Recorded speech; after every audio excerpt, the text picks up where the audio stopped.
This is lone marsupial and my car is on. Isn't that spiffy? Anyway. Somebody was listening to the old-timey music. It made me stop and listen and sweat. I sweated because I felt like doing it. I was actually becoming a commander to my perspiration. And each little sweat droplet was marching its way enthusiastically out of my skin. Never have I felt so one with my environment in my life, so I decided to write a book about it. It only needed to be about 4 pages, and that's too many pages, but I was able to maximize it into 768 pages, because most books are just bloat. It's really hot out.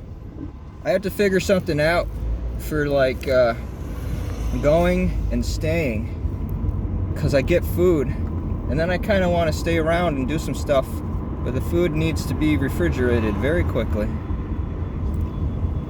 I don't know. I think I put some fish back. I should have got the fish, but I couldn't. I like fish. But what are you gonna do? Actually, now that I think about it, I could do a quick stop by the creek really quick and jump in the creek, and then I could come out of the creek with some fish in my mouth, and then I'll have fish.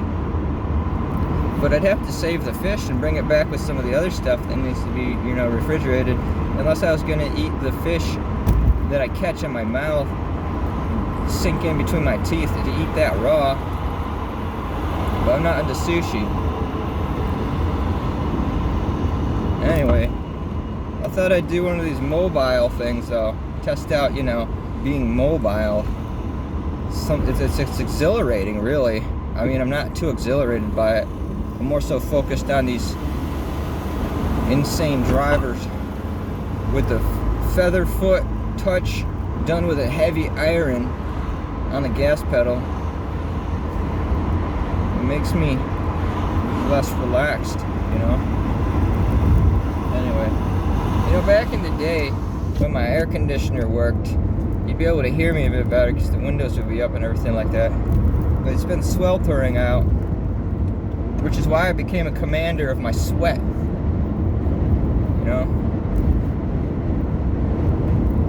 I had a degree recently acquired in perspiration directive. So it's called it was a PD. It wasn't a PhD. Perspiration hysterectomy development. That's what it was. I don't know. And if I stop too quick, it's going to bounce back. It's probably going to start right now, I can tell. But I was glad...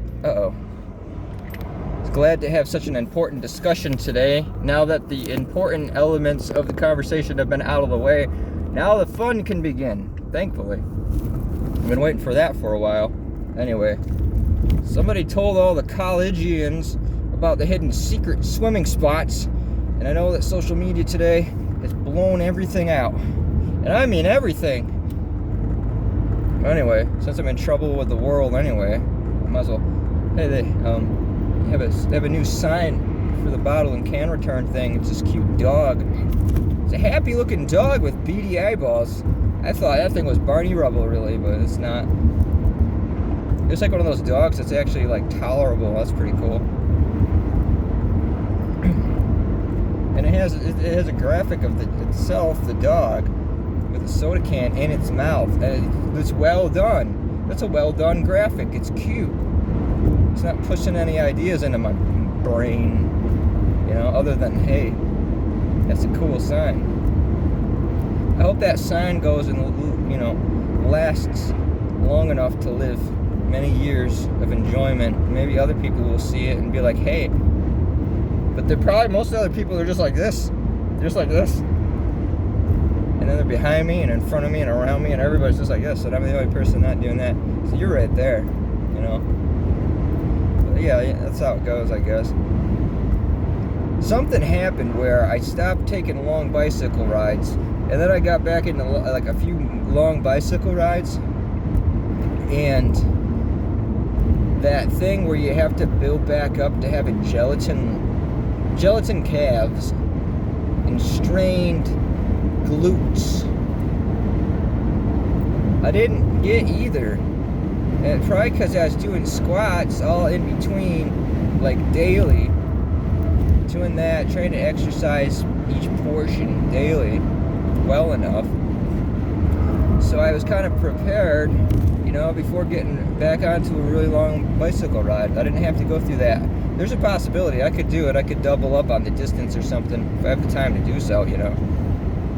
But it felt nice. It felt nice, and I challenged myself to not get off the bike and push it at any point either, especially on this hill. It comes up this way. So I rode through the whole thing, even though I had to.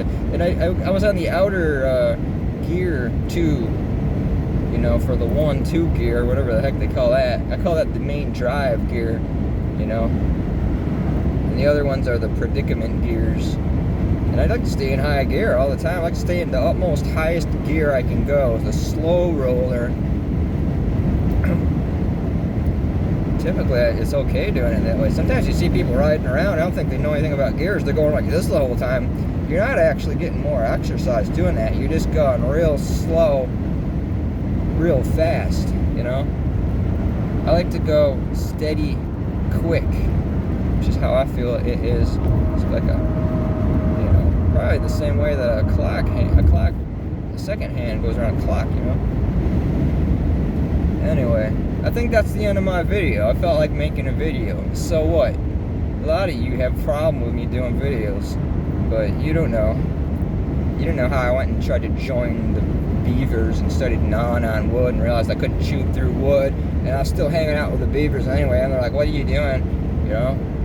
Like, you're not chewing through any wood or whatever. I'm just like, I'm just here to, you know, do what I do. You know, you see me chewing on those toothpicks. I got a pocket full of toothpicks, and I've been chewing right through them.